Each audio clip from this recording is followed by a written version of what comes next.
I want to welcome you all to this, I don't want to call it very special, just special, and we'll see, special edition of the Atlantic Exchange. We have four of our great staff writers and editors to talk to you today. Before I introduce them, I want to talk just for a couple of minutes about the Atlantic and its history on the subject of gender and suffrage and equality and inequality.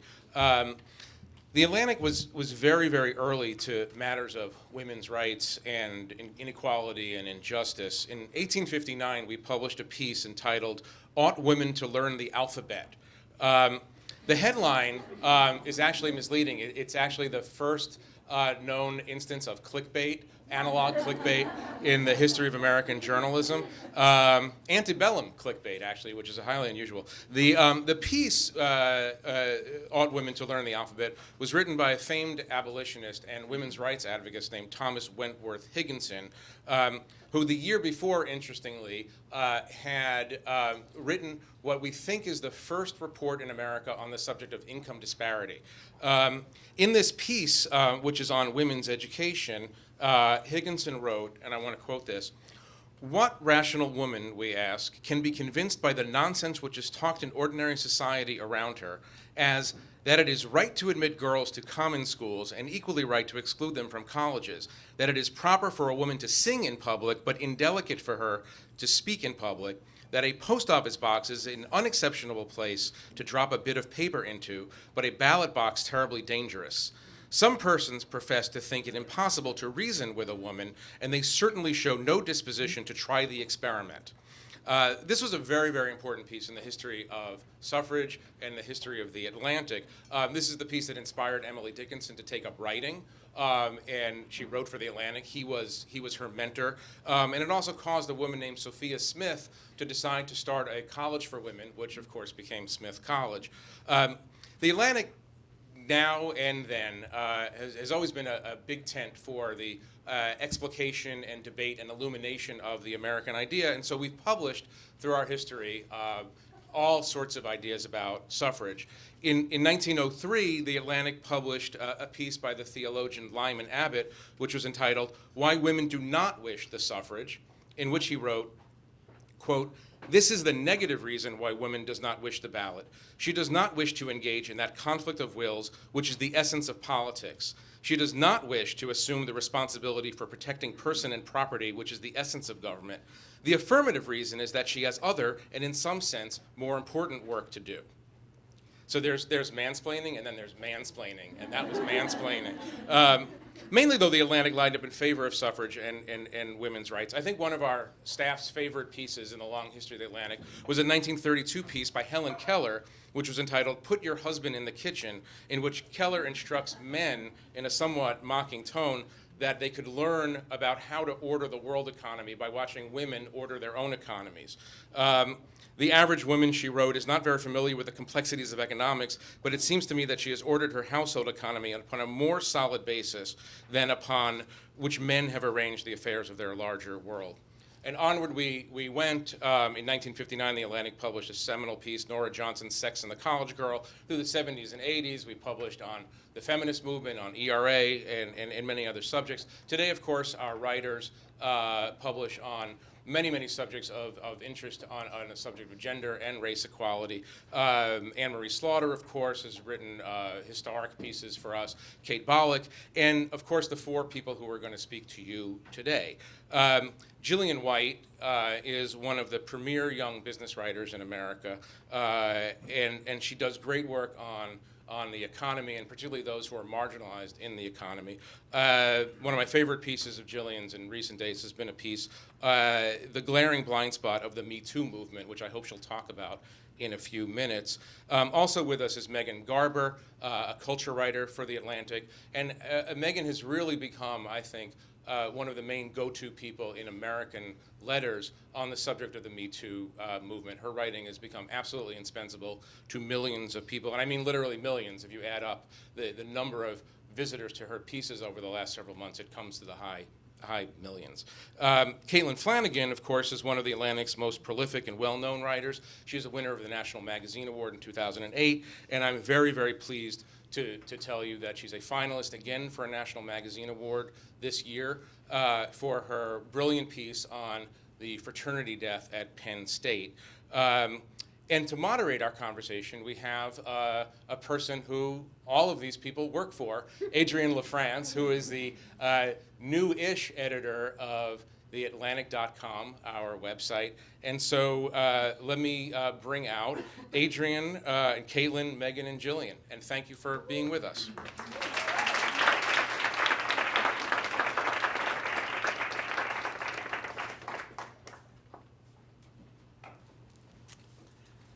So before we start, I want to settle one debate, which is that, yes, women ought to learn the alphabet.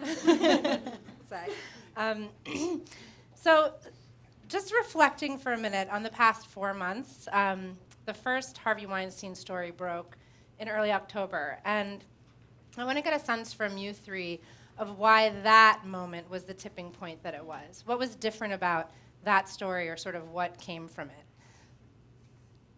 I think you should start that. Oh, Megan. sure.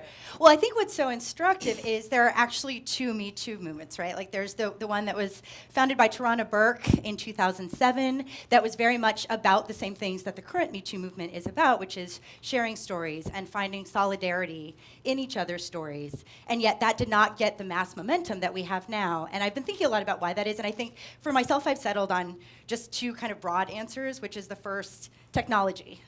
We now all have access, or many of us have access to Twitter and Facebook and to these technological platforms that allow us to share stories so easily and that allow us essentially to become publishers. So that's been, I think, a big part of it. And then I also think Donald Trump. I think that's been a big explanation for why we felt collectively like there needs to be some kind of mass recourse. I think the Access Hollywood tape, I think a lot of women heard that tape and were shocked by it, but also not shocked by it, but then were shocked when someone who would use those words and would make those arguments would then become president of the United States. And I think a lot of the latent anger about that really did sort of serve to fuel a little bit of the anger that we're seeing now. And actually a lot of the anger that we're seeing now, it feels like we had a sense of betrayal, and we're seeing a lot of that come out now with Me Too. Yeah.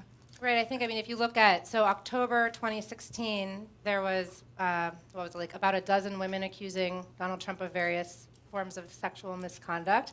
And then the Access Hollywood tape comes out. He's elected president. A couple months later, there's 1 million women in Washington and other cities marching in the streets.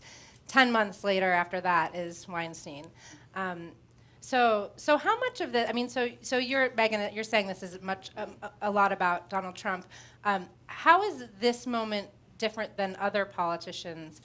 I know you've written, Caitlin, about Bill Clinton and sort of revisiting allegations against him in the context of Me Too. What do you think has changed or not changed? Well, it's interesting. Bill Clinton was accused of things far more serious than Trump was. Is this microphone too loud? It just sounds too loud in my ear now. Bill Clinton, Trump has, as terrible as these things are, he has not been accused of violently raping a woman the way that Clinton was. So it's obviously a different moment, a different guy.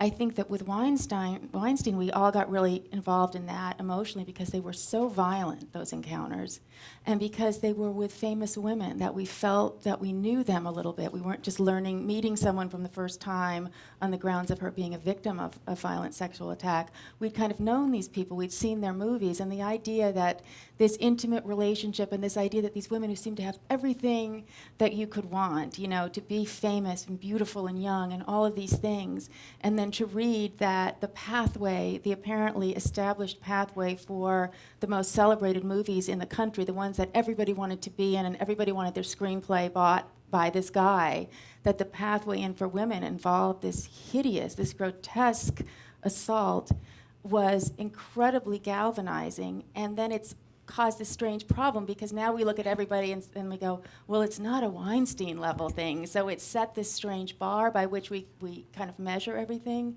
But I think it was the violence and the fame of the women involved that was a big part of it, as well as the Trump moment. Well, I want to go back to this question of scale, because that, I think, has come up more as sort of this, we've processed kind of this moment. But you mentioned the women's fame, and I know this is something you've written about, Gillian, but sort of whose voices are heard and what which women are sidelined and why. And I wonder if you can speak to sort of how that has shaped the debate. I mean, part of this is because the women who are speaking out know how to navigate sort of whether it's because you're in media and so you know how to have your story told, or because you're famous. And so what's your sense of who's not being heard here? Yeah, absolutely. So I would agree with a lot of what was said here. But I think one of the things that resulted in this being a galvanizing force is not just that we felt that we knew these women, that these women were famous. It was also that this was largely famous, affluent, educated white women. And historically, this country has had a very precise idea of who its perfect victim is, and who is to be believed, and who is innocent, and who should be listened to. And that is a young, beautiful, often educated white woman. That is not a poor black single mother who is working, as a janitor. That is not a undocumented immigrant who's being raped in the field by whoever oversees that farm. So I think we had this moment where it was like this powerful person in a glamorous industry who everyone knows, that everyone understands, that everyone puts on a pedestal, is hurting these women who this country has already said are kind of our prized possession, and not just one, not just two, not just three, dozens. And in their anger over Trump, everyone was like, let's burn it all to the ground. If there's a moment for us to say, yeah, this happened, we're gonna do it. And then I think, speaking of Tarana Burke, like the funny thing there was, then everyone decided, hey, we're gonna do this, and we're gonna do this by using the exact movement, the exact words of a black woman who for weeks kind of didn't get her due, that she started this. So it was kind of this moment where, yes, something new and incredible is happening, but also this moment where precisely the thing that has always happened to women of color who are hurt by domestic violence, by rape, by all of these things, they kind of got subordinated all over again. And that seems to come up a lot, sort of this splintering within a movement that might otherwise be working toward common goals. Like, I guess I'm wondering what, if any, consensus has emerged from this? Like, as I'm trying to sort of take stock of where this is going, is there a sense of like, yes, sexual harassment is bad, like women should be treated fairly, but it does seem like we've sort of reached a phase in this moment of reckoning where there's more attention being paid to fighting about where it's going than, I don't know, figuring out a path. What's your sense of sort of what phase are we in of this, and what does that reveal about where we're going? Well, I think there's a great resistance to imposing categories on it. There's a great resistance to saying workplace sexual harassment is one thing. It's interesting, violent street rape is not at all part of this. That I always think is interesting, the idea of someone who's attacked in an alley or in her home by a stranger. That's the one kind of sexual assault that isn't included in this. It's intimate partner violence, it's workplace sexual assault, it's things at school that take place. And I think that this movement, it can't accomplish anything without categories, because the solution to all these things will be radically different. And within each category, there are categories. The guy who, indecorously, rudely, assaultively, grabs someone's rear end is substantively a different situation than the guy who is, forcing ongoing sexual contact with a woman for her to keep working there. And women reject these categories because then it's sort of saying that what happens to one woman is somehow lesser and shouldn't be considered, and only certain kinds of things are going to be codified as things that we're going to look after. But if we don't impose categories and solutions on them, then it's going to be kind of a moment that everybody's really invested in, and then it fades away. The way a couple of years ago it was all global warming all the time, and then other things that were more urgent, such as the current political situation in Washington, came up, and that sort of fades from view. So I think as much as we don't want it to be categorized, I don't think anything will happen if it's not. Well, and I think, there are other ways in which language comes. I mean, earlier, just a few moments ago, I heard myself saying sexual misconduct and thinking, as we've had this conversation, I think editing probably all three of you, of like, do we have to use the term sexual misconduct? Like, what does that even mean? How can we be more precise? And I think some of it comes down to sort of the legal and cultural piece of this. So talking about sexual assault as the legal definition of it versus like this cultural and very rapidly sort of shifting understanding of what it means. I'm curious, Megan, earlier today we were talking about the believe women sort of mantra and the assumptions that can be packed into that from either side. Your recent piece, you talked about how it's often sort of twisted a bit so that it's made to believe that, or made to imply that that saying believe women means believe all women without questioning them. Can you speak to that a little bit? Sure, yeah. I mean, I think to Caitlin's point too, there's been a long-standing, I think, discussion within feminism about sort of categories versus continuums. And I think a lot of the language that we have today, which it's becoming clear, it's unsatisfying language, I think, in a lot of ways, and it's very imprecise. And sometimes I think, George Orwell would not be very happy with the terms of this debate right now. But we use terms like assault and sort of umbrella terms like harassment and all of that to sort of capture the range of things that can happen to a woman that takes for granted that her body is not fully her own, that takes for granted a sense of male entitlement and, just a general sense of rape culture, essentially. So I think, though, this has already been litigated a little bit. Wait, what is rape culture? Well, it's pretty much what I just described. I mean, it's the sense of these things do operate on a continuum, right? And it is pop culture, and it is mass culture, and it is, a sense of the way misogyny can be ingrained, not just in men, but in women, and a sense of, women's bodies are not fully their own. And I think when we use language that tries to be over-specific, I think it's right to use language that's really specific, but we can lose sight of the broader sort of cultural context, I think, sometimes. So I think Believe Women actually does get to that, because Believe Women is about continuums, right? Believe Women is about a history in which women historically have not been believed. You look back at Anita Hill, for example, and she was just, thoroughly not believed, They use terms like erotomania to describe, why she was saying the things that she did, instead of just saying, like, maybe this actually did happen. And so I think Believe All Women then becomes this sort of rallying cry where, of course not all, there are times when one woman, might, be making it up, frankly, or, might not just be, fully above board, and we sort of take these extremes, I think, of language and sort of lose sight of the sort of truth in the middle. I think also, I think the Believe Women thing too, I think this is one of those things where people want to take it really, really literally in a way that allows them to kind of strike it down easily. Yeah. And I think what Believe Women is saying is that your first impulse should not be to say that woman is lying just because I don't like her, I don't know her, I don't understand her, I don't understand her kind, or whatever it might be. Your first impulse when a woman says a man did something inappropriate, violent, engaged in some sort of misconduct with me should be, oh gosh, that's horrible. And then start your investigation, not there's no way that's true, or he's my friend, so I don't believe you, and I'm going to smear you.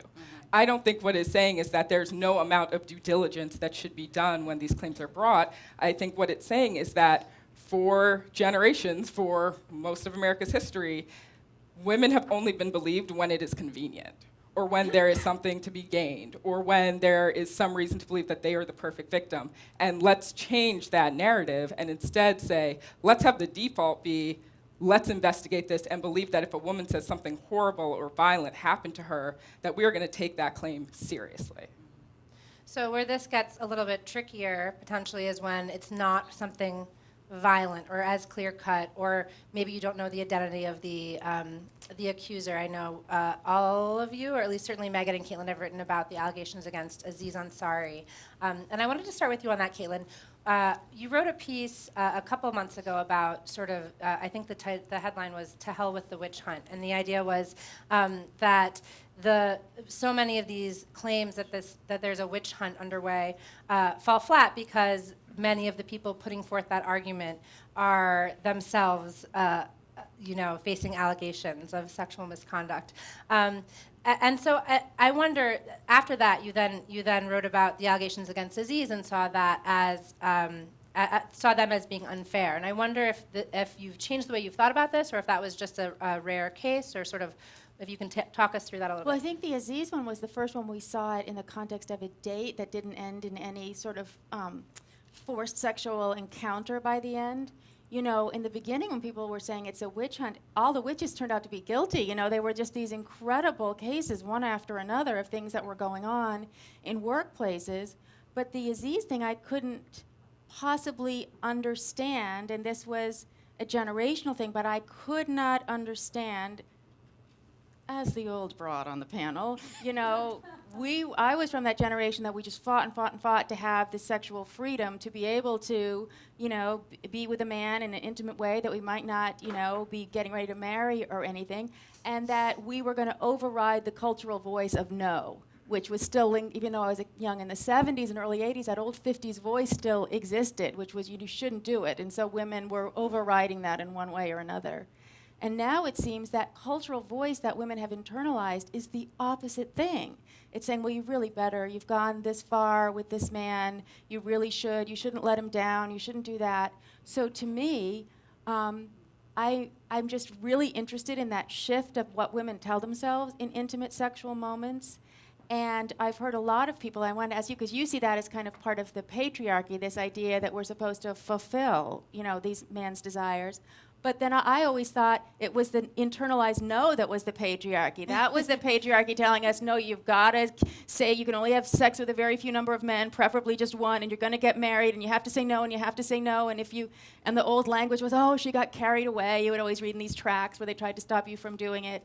And that now, you know, half a century later, the interior voice is, you have to do it. So which is the patriarchy? Is it the voice that's saying you have to preserve yourself for a traditional marriage and be a virgin? Or is it the voice that's saying you have to serve this man that you don't even know, that's wanting to do sexual things with you, that you're showing no real sign that you don't want to do it, until the one moment she said, I feel forced, he immediately said, I don't want you to feel forced, let's get dressed.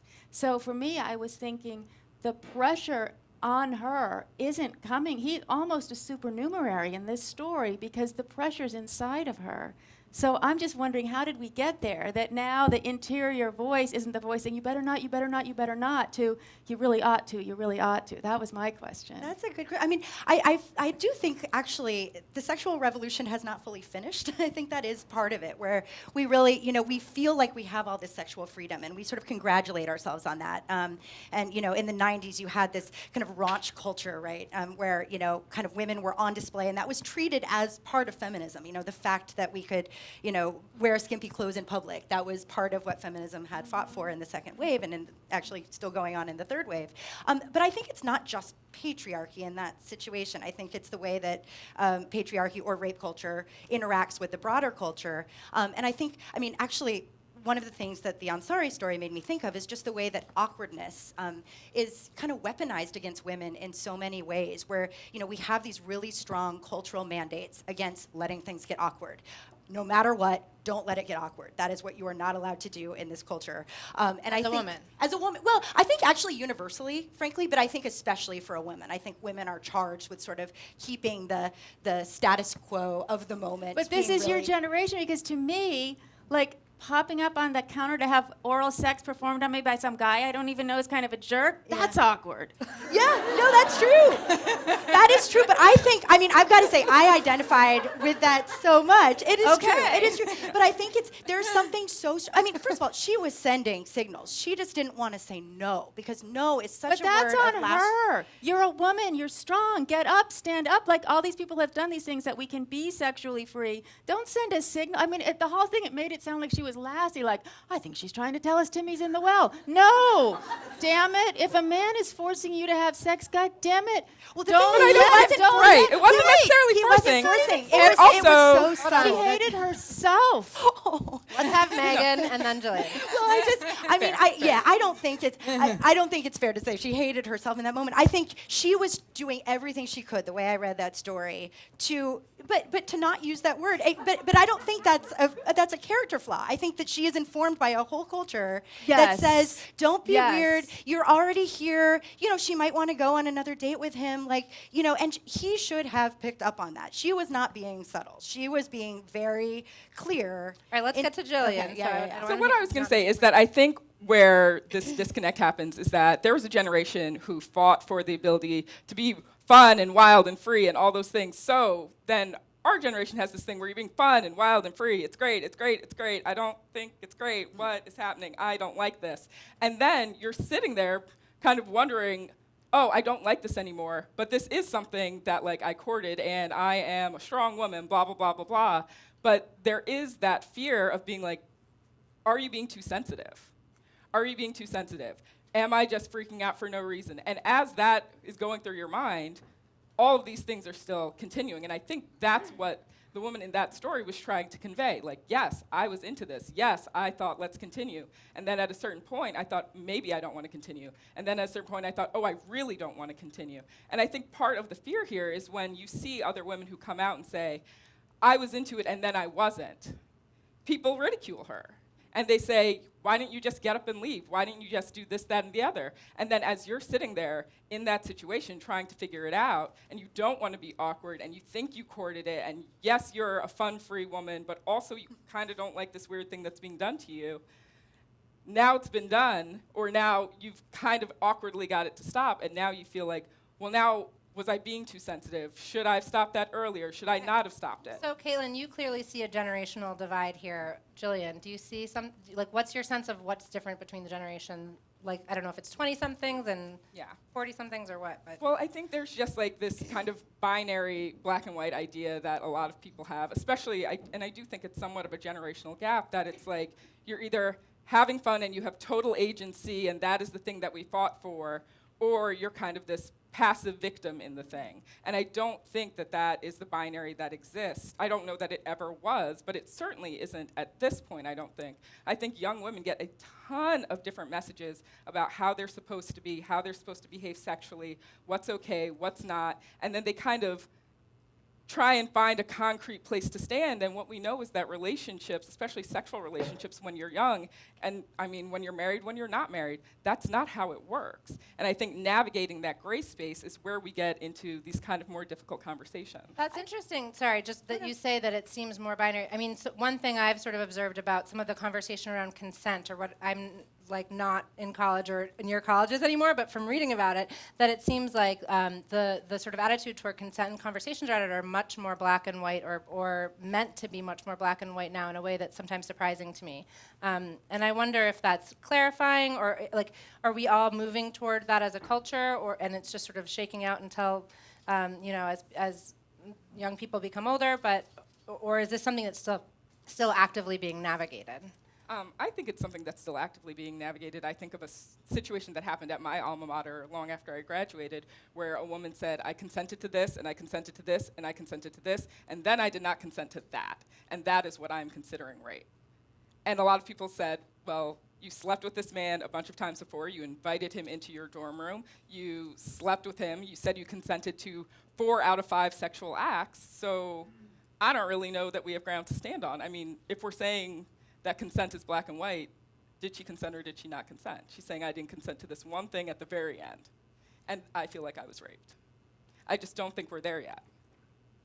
Yeah, and also, I mean, the fact that we're talking about the she's in this conversation and not the he's as much, I mean, Ansari could have been a lot more empathetic, I think, to Grace. And I think also in consent, we often, at least the way that consent culture is portrayed in the mass media, and it might not be fair to the way it's actually talked about on campuses and in smaller feminist groups, but I think we tend to assume the guy is going to be the aggressor and the woman will be the passive recipient of his aggressions. And that's the framework we've all sort of agreed to adopt. And I think that framework just on its own is not right, and it's not going to be feminist at the end of the day, and it's not going to get us to a good place. Well, and this is something you've written about, Megan, this idea that you hear this a lot in conversation about sort of the Weinstein moment, for lack of a better term, which is that this is not about sex, it's about power.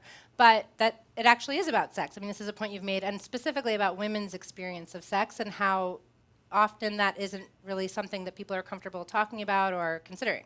Yeah, I wish as a culture we would be much more comfortable talking about sex. Like, I'm glad that word actually has come up in this conversation, because it should. And I wish we would be less awkward about it and less embarrassed about it, because it's a part of life. And clearly, I actually do think we have sort of sold ourselves short by not allowing for language about these things that really deserve language. They're really important. And I think... I lost my train of thought.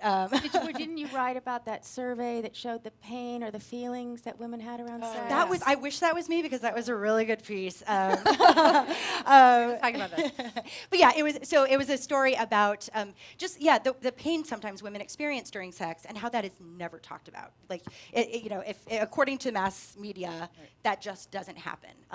And the way that sex in general is sort of assumed to revolve around the desires of the man, and we've just sort of taken it for granted that is how things are. That's how things always have been. Well, that's what it was this survey that I think gynecologists had reported it, or women themselves, and it had these statistics of women, and it said that something like 82% of women reported pain during anal sex. So I'm like, who's the other 18%? I mean, it's like, but I'm like, so this is where, and obviously this is where Caitlin Flanagan, she's such a prude, get her off. But this porn culture, and I went to this, I'm too old to watch it. Like, I went to this Gail Dine seminar, and they were watching all these blowjobs where the girls are getting choked, and I'm like, what's the only one? I was like, that's an IKEA carpet. I recognized that was a big moment. I was gonna get that for the laundry room. I guess it's durable, but these incredibly, and the young women are like, yeah, we watch the porn, we like the porn, we're not ashamed of the porn, we'll go for it with the porn. But when I went, Pornhub, with a private browser on, I'm like, these are really violent acts that are going on. I mean, you get so shamed if you say this, but when I think of the ideal sexual acts that we were imagining as girls and pursuing and having, and that were very influenced by movies and songs and popular culture, so the popular culture has a huge effect on people's intimate lives. And then I compare it to just this porn that is just available constantly, and that everybody is watching and is shaping that. These are, I was watching not long, and I felt like I'm not watching a rape scenario. This really looked like a rape. And it was just like a porn-up thing. I was like, this should really be sent to a police officer. And this is what's constantly going through the minds of these young people, and they're growing up. And then there was this really, I hope she didn't write it or he write it. Well, it was, I thought, a really asinine piece in the New York Times Magazine where it's like, well, we're going to have a special program, and we're going to imagine how you make a porno video, and then they'll learn. It's like, what about you give people some values? What about you tell your boy that, you're going to treat a woman this way, and you tell a girl you're going to treat a man, and you're going to treat yourself this way, and you're going to live up to some code of humanity that is certainly going to encompass the full, thing of sex. I know this sounds super conservative, but that not necessarily in marriage, but that is not going to be and this idea that so many feminists promote, let me tell you, I live in LA, I live right by the San Fernando Valley. For every empowered dinner party having sex worker, there are thousands of women that are in the most profound human agony that are the subjects of these videos. And we couldn't stop it. It just came, and we didn't know what to do about it. But a rape scenario is playing at any given time, and it's really influencing everything. And people don't want to talk about porn because you sound old and believe it out. But I will bring it up that I think it's really troubling to me. What do you think? No? I guess what I take issue with is the idea that it is influencing everything.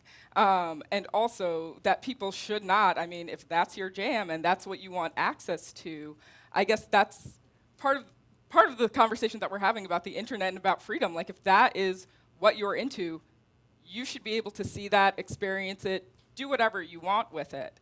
I don't think it's true that that type of kind of rape-based porn is actually that influential in how people think about their own sexual lives, if that's not something that they're interested in. With the Aziz Ansari thing, this to me, I was like, really? And this is so typical when I hear people talk about so they get in the apartment, then it's like, okay, she's up on the counter, oral sex. She's off the counter, I'm presuming, oral sex. They're going through all these. I'm like, I can't keep up. This idea that you have to change positions all the time, that's from pornography.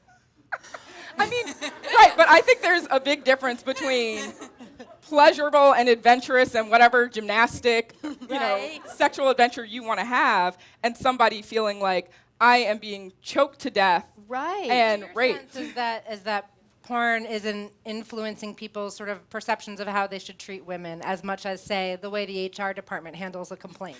I mean, I think that people seek out porn for experimental purposes and also because of whatever they're already into. So I don't think what you're getting is a bunch of, young 20-year-old men who have no desire to choke a woman out till she's unconscious What about kids for whose then first watching it. sense of what sex is comes from porn? I mean, I just also don't think that what overrides your sense of how to treat women, if you are a human who lives in the world, is this one porno that you keep watching, or these 10 pornos that you keep watching in your bedroom late at night, versus all of the relationships that you see in your life, how your parents treat each other. It's movies that you see. I mean, you brought up movies. I just think porn is, and it perhaps is problematic, but is one slice of a whole huge narrative world that people get about how to experience sex and how to experience relationships. I think what's hard, though, is there's so little else that's really explicit about sort of countering what porn says. Like, we teach abstinence-only education in schools, and we are so hesitant to actually, I mean, even with parents and kids, it's so awkward to talk about these things, Awkwardness so it's again. awkwardness, sorry to keep, but yeah, I mean, it really is like, and I don't particularly love being up here and talking about it, we're just conditioned not to talk about it and not to like talking about it, but I think what happens is there is this whole universe of education available to people, available especially to young people, that doesn't really have a countervailing narrative and a countervailing ethic, and I think that can be a problem, even though I agree it should be catch as catch can. We're going to go to questions in just a moment. I'm going to shift gears slightly before then. One of the big questions that's come up for us in the newsroom as we figured out how to cover this is this sort of ongoing debate over who is redeemable and who gets to decide. And I'm wondering if you have any answers for me.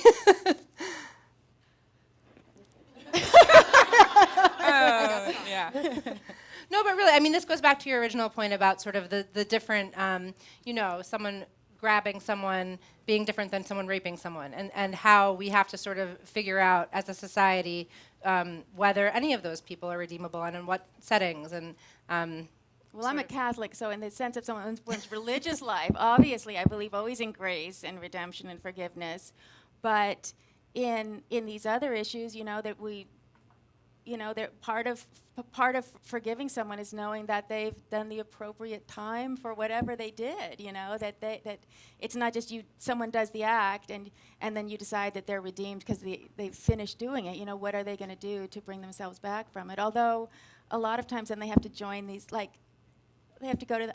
I really wanted to join that. You know how like all the rich guys, they go to that sex rehab place in Arizona, and I had this idea of trying to sign myself in, like the least sexual woman in America tries to like cure herself of sex addiction. But it's like what, like they come out of that like, well, I went to my 2 weeks at the spa of sex treatment, and now I'm redeemed. Like I don't think any of that is redemption. right. We can start taking questions if people have them. And they do. Just a few hands. Yeah, hi, my name's Anika. I just wanted to mention. Oh, okay, hold on. Can folks hear me better now? You're good. Just speak up a little. Oh, yeah. All right. My name's Anika. I wanted to mention. I know we talked a little bit about porn. But I think let's keep going. So there is a wide diversity of porn in the world, a lot of which is created by women. Maybe not enough, but 50 Shades of Grey was written by a woman, and it's a form of pornography that some women love and a lot of other women find deeply uncomfortable. And so I guess, this is less a question, but maybe just a point, that what I took away from reading that Aziz Ansari story was more that, there was a woman who was in a sexual script that was not her own. She didn't enjoy it. For whatever reason, clearly the other person had a vision of what sex should be that she did not want to participate in. And then there was all this pressure on her to not make it awkward and to live up to this idea of the free feminist who loves having these encounters. Maybe, I don't know, we're all projecting onto her at this point. But I think that idea that how do you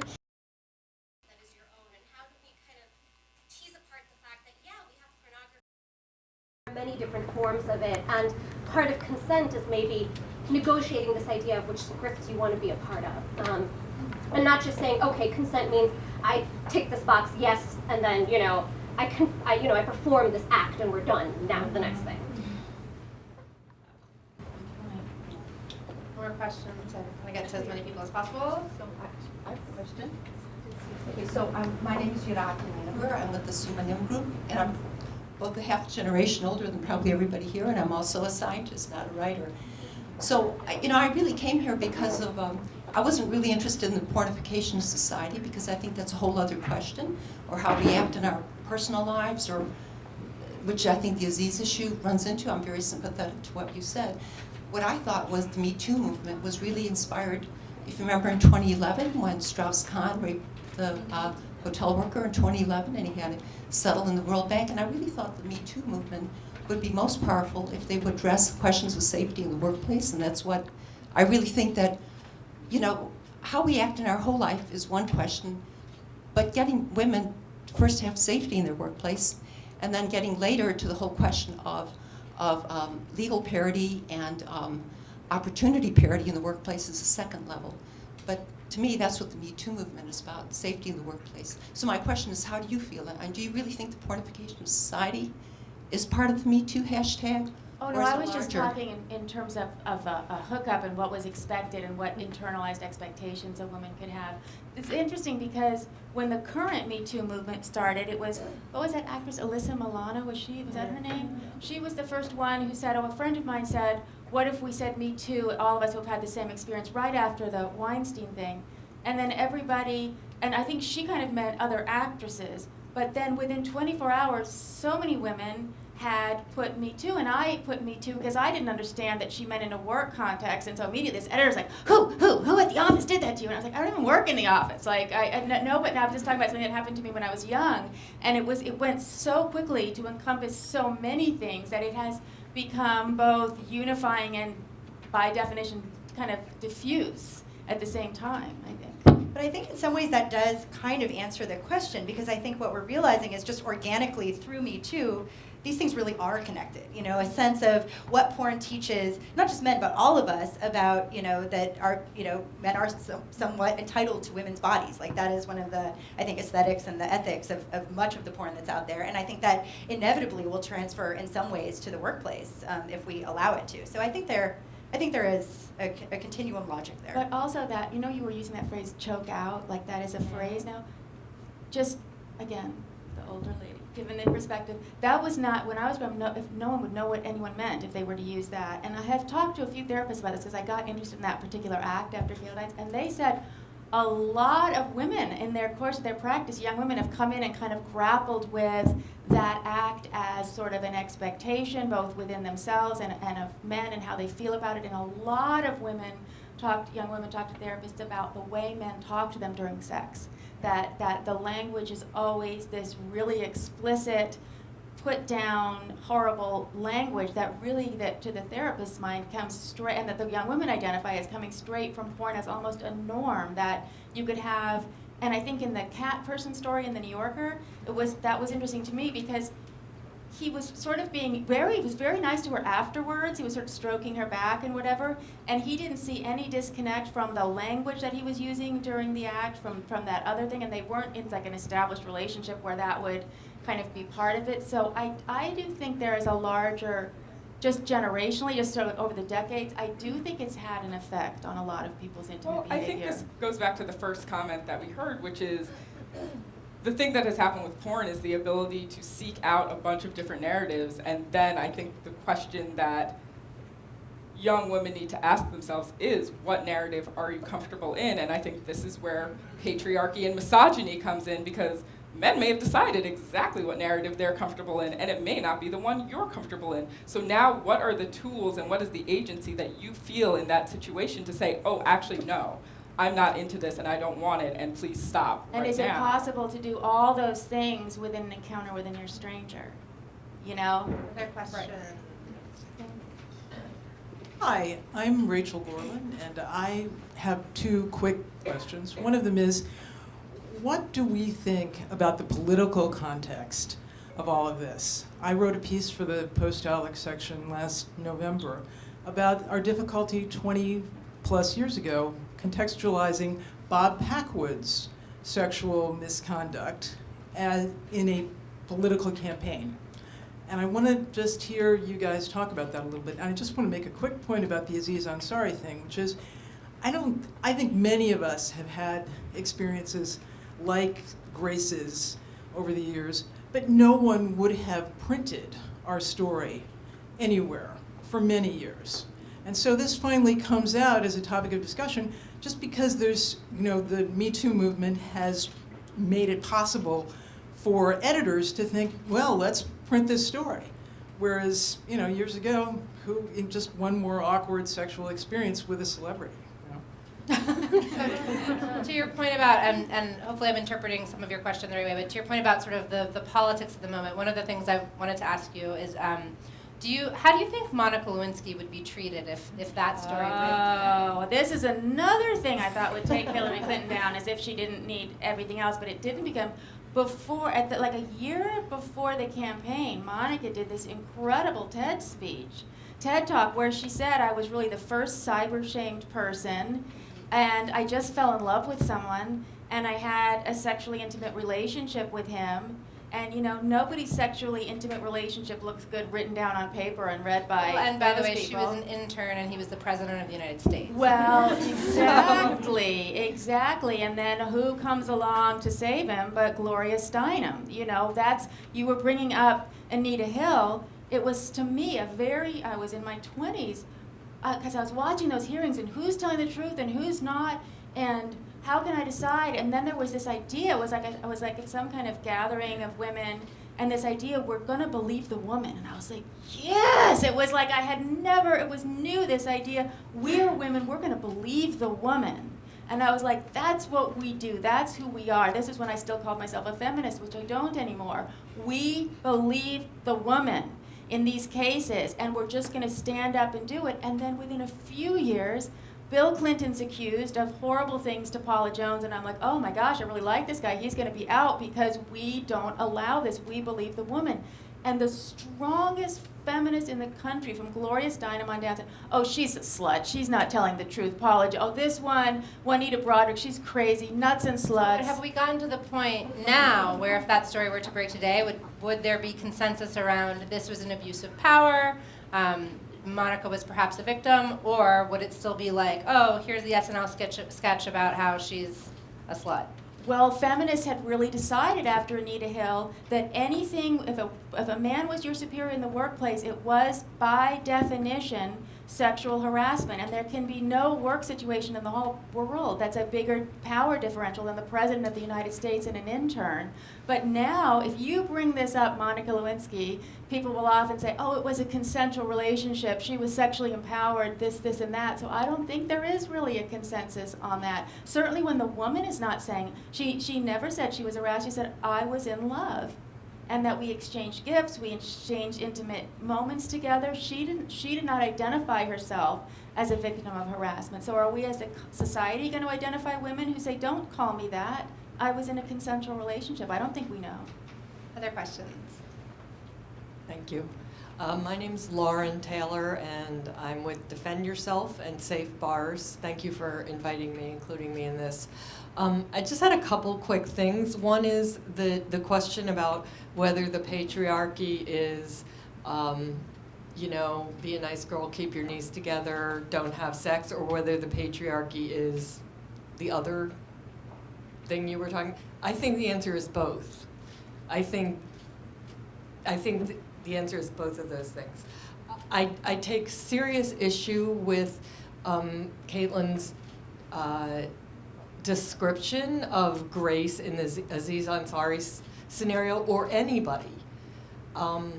As you are a woman, you have agency, just get up and walk away. When from the moment we are born, we are told things like, don't make a scene, what if you're wrong, maybe he doesn't mean anything by it, et cetera, et cetera, et cetera. And so Do you think young girls are still taught that? Yeah. Absolutely, absolutely. I teach empowerment, self-defense, and this stuff is profound. It is profound. And I think, and I am your age or older, and I think that the things that you are saying are due to age are not. They may be due to, you know, the world you move in, or the or your worldview, or something like that. But I absolutely have students from, you know, late elementary school into young adulthood who cannot speak up for themselves because of the internalization of those messages.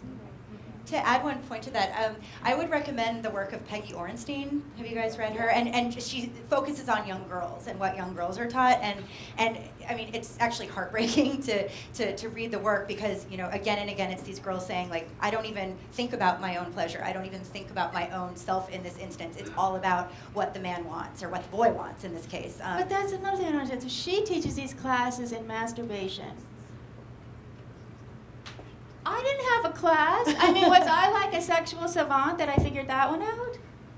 Well, I think What's that's going on if girls don't know how to masturbate? I don't understand. You explain it. That's a long-standing, though. I mean, within the second wave, right? This happened a lot. Like, where, you know, there were classes like in New York City, like, we are going to introduce you guys to a Hitachi vibrator. You are welcome. I was on the sun porch by myself. We're going to continue with questions. We'll discuss this later. There's a reception after with drinks.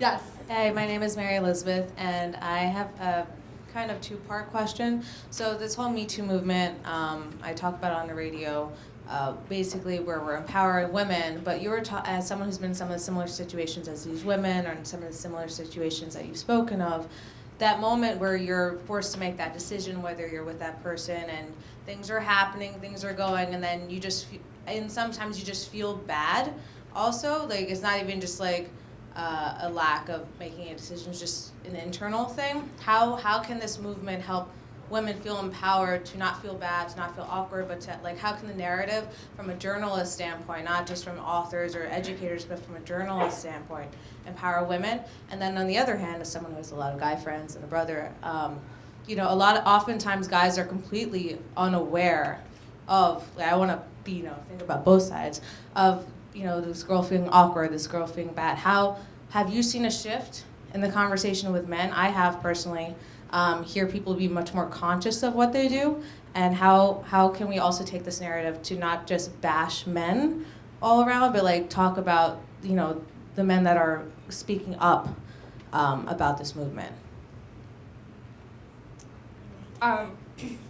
So I would say I would take the last part of that first, and I would say I think that the biggest shift in men is that I've heard so many men say, I had no idea, or I didn't know it was this bad. And I have to say, for the first few months of this, I cannot believe this has only been happening for 4 months, but for the first few months of this, I have to say that made me deeply angry. It made me really, really PO'd. In part because some of these people, I have a brother, I have lots of male friends. I'm like, I know for a fact that I've told you when weird things happen. What are you talking about? How could you assume that? What did you assume when I was telling you those stories?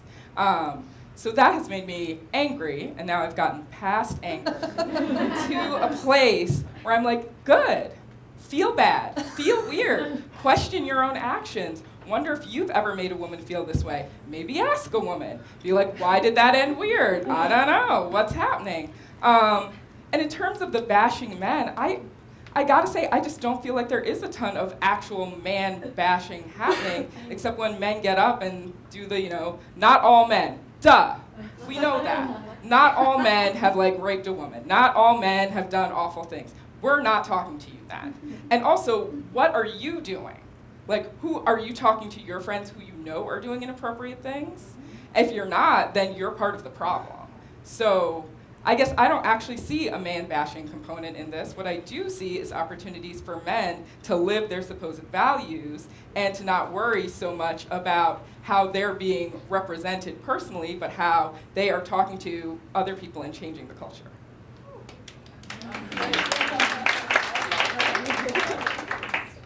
Just to go back to the categories point that you made earlier, I was wondering, is there a way to categorize assault in a way that doesn't create a hierarchy of suffering, or is that the point?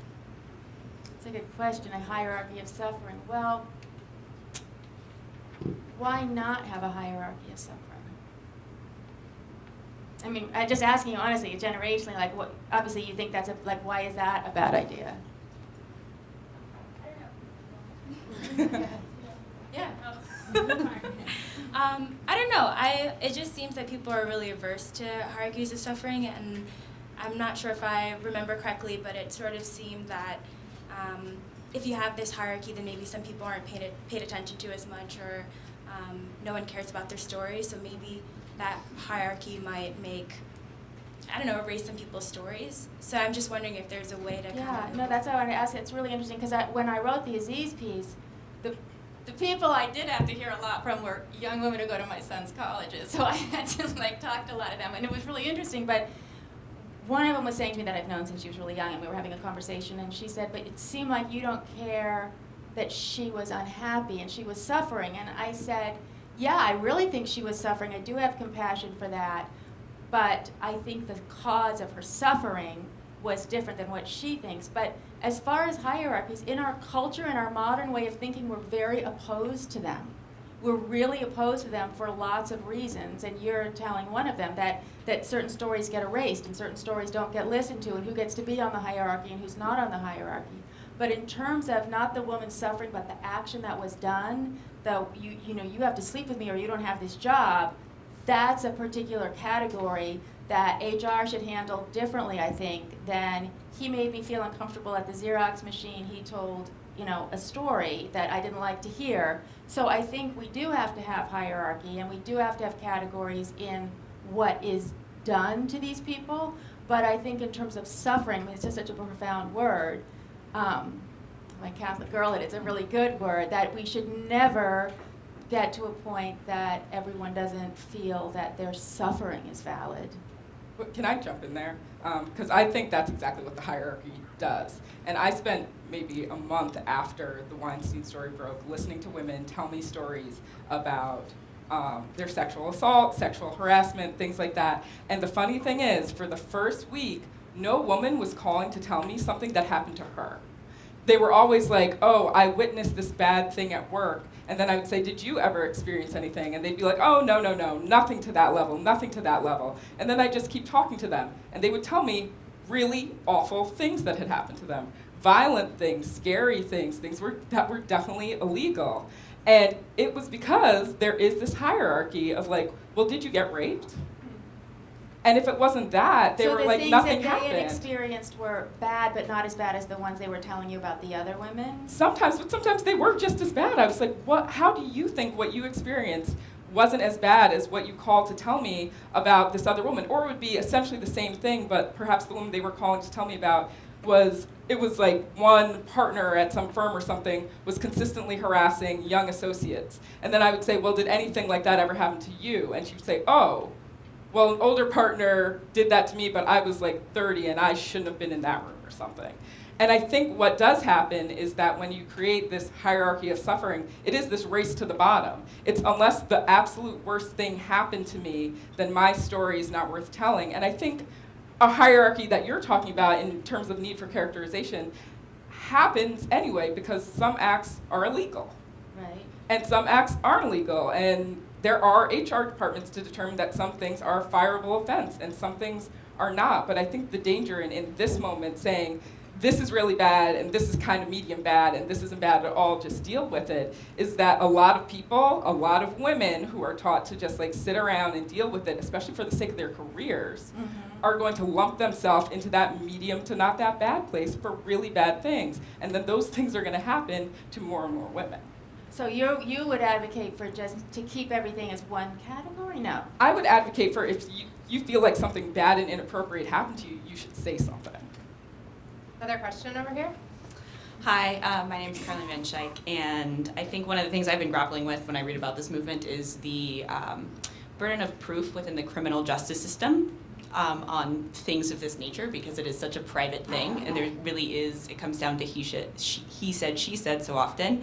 And something I've repetitively heard from my friends is, well, okay, so the criminal justice system doesn't work for this, so we're going to try them in the court of public opinion.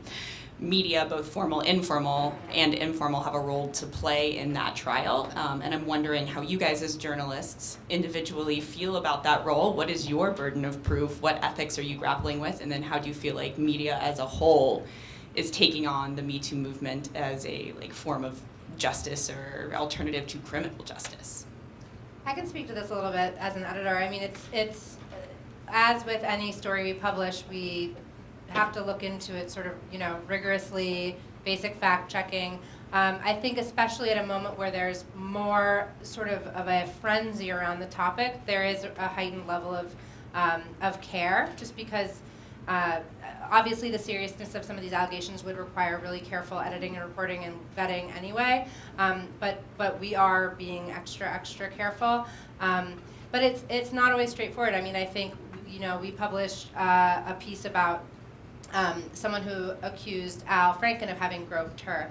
That was, a really strong story, but difficult in that it gets to the question of what constitutes groping. And a lot of the response to that piece was, he just grabbed her and kind of grabbed her waist in a way that she didn't like. That's not that bad, to your point.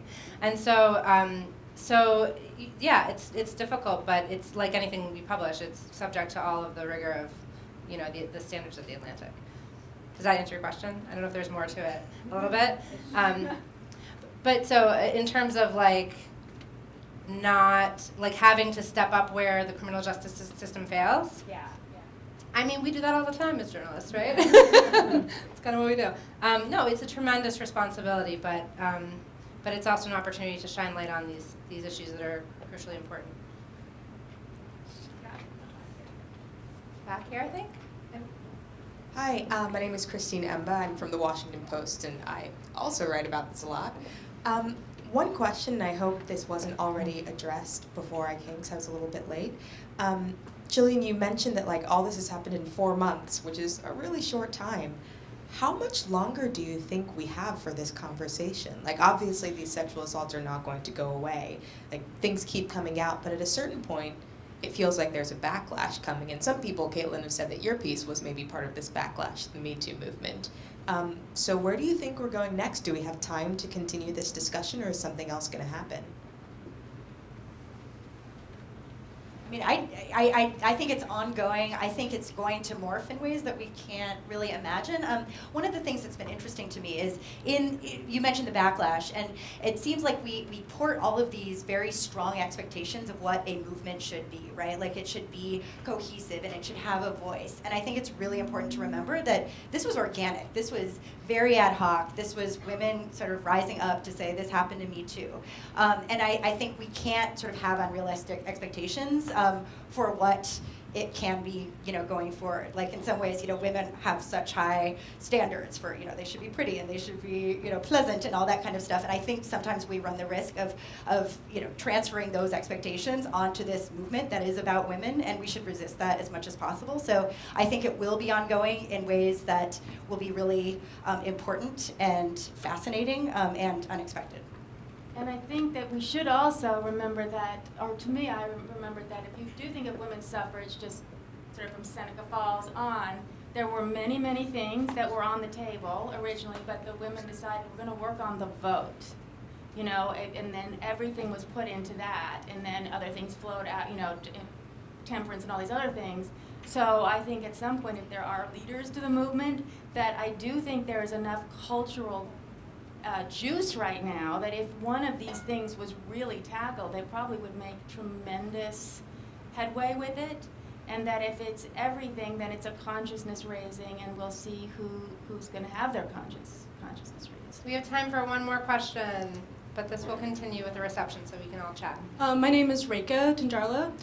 So historically, having a hierarchy of concerns in sexual violence has precluded legal progress as it relates to just women's rights, women's autonomy. One major example I can think of is marital rape, which wasn't considered criminal before the 60s, and crucially hinges on the concept of affirmative consent. So how do we prevent like what we categorize as being like a non-criminal sexual offense? How do we prevent that from going, from remaining invisible, from not getting sort of its due diligence in court or being recognized as like a part of a continuum of sexual violence, like Megan talks about? I don't know, run for office and write new laws. I was going to say, to me, that is a great place to answer the previous question, which is that's why I don't think this is over. I think there are so many women and so many situations that have not even begun to be touched on by this moment. I think there are so many groups of women who have to deal with this in such a violent and awful way, who have not even begun to be helped. And I don't think we've actually come up with, part of the reason this started with what happens at work is because this type of violence, discrimination, those things are illegal at work. There is an entire governing body that investigates these things and disallows discrimination based on gender, right? So we haven't actually seen this massive movement of companies to rethink how they deal with these things, how they address gender discrimination, and put in place new systems that actually work. And that's the thing that I think, even if some of the kind of media hubbub around it dies down, that is the thing that I would expect to see continue, because if nothing else, Me Too has proved that this is an incredibly pervasive and pernicious problem, and companies are just gonna really have a bunch of lawsuits on their hands if they don't figure out how to deal with it soon. And in terms of criminalization, on the other side, I would just leave with this thought that, these progressive movements, there's two things that are really on a collision course right now. One is believe all women and get more of these things also handled, as criminal offenses. The other is dealing with mass incarceration and trying to solve that problem. And if you look at, I spent a long day counting up every single man, except for one, they're all men that the Innocence Project has freed. Almost every one was wrongly imprisoned for an act of sexual violence. Now, it's probably going to be higher there because you're using DNA, and that's where you have a lot of DNAs and sexual violence things. But you have a huge number of men, disproportionately African American men, hugely disproportionately minority men who have been, some kind of minority who have been thrown in jail for, I'm talking about decades, for crimes they absolutely didn't commit. So when we get really angry and we want more criminalization, we have to really think about all these other issues as well as our anger. We have to think about, fairness and justness. Thank you so much to our panel, and thank you everyone for coming. Great job.